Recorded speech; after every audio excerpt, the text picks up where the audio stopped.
Scientific literacy is the knowledge and understanding of science. So, simplified, science smart.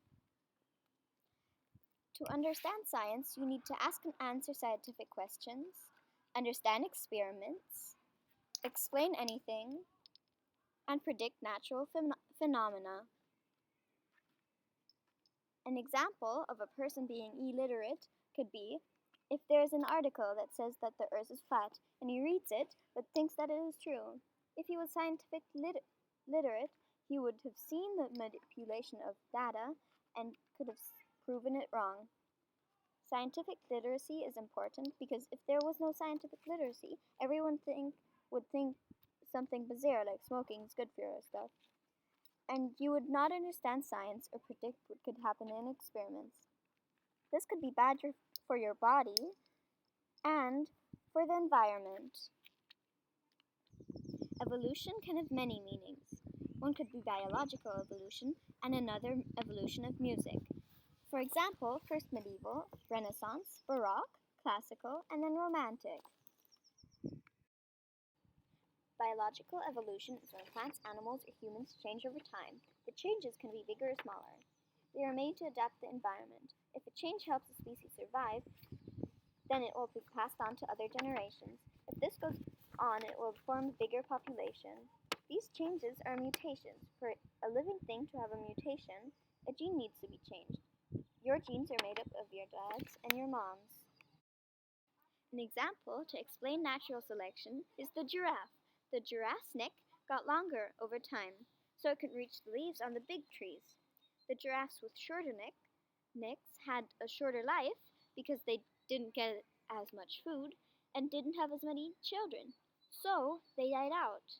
The ones with longer necks lived longer and also passed on their long neck genes.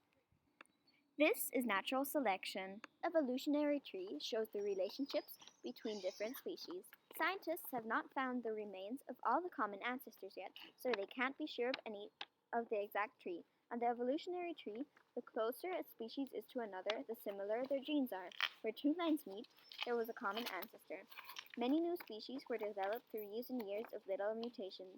This is only a small part of the big evolutionary tree.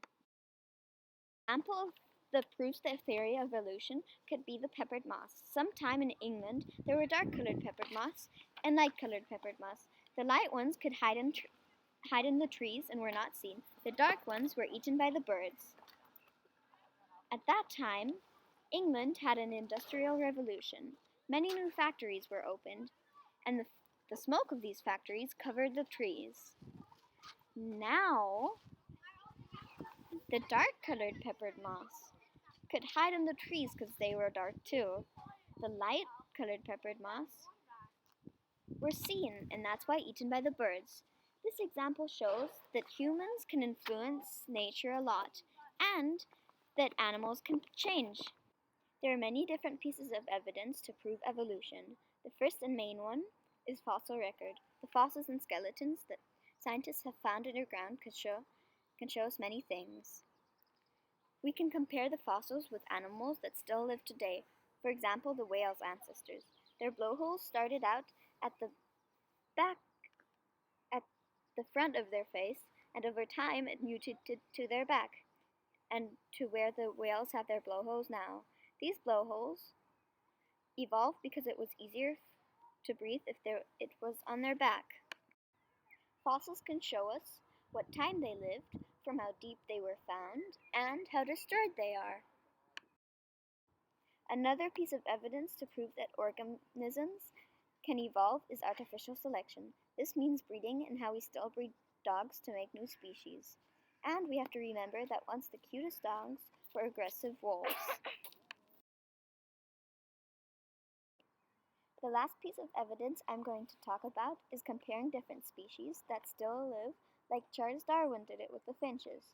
He realized that the ones on the Galapagos Islands had beaks with short and wide beaks to crack nuts, and in America the finches had long, thin beaks so they could reach the cactus without getting hurt.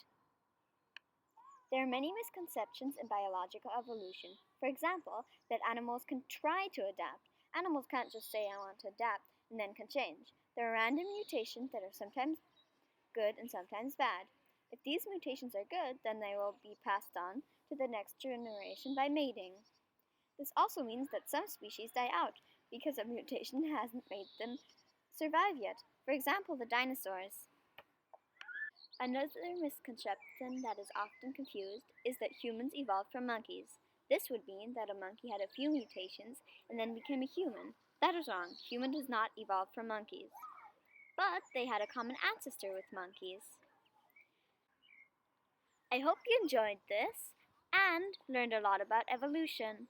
Dun dun da da dun!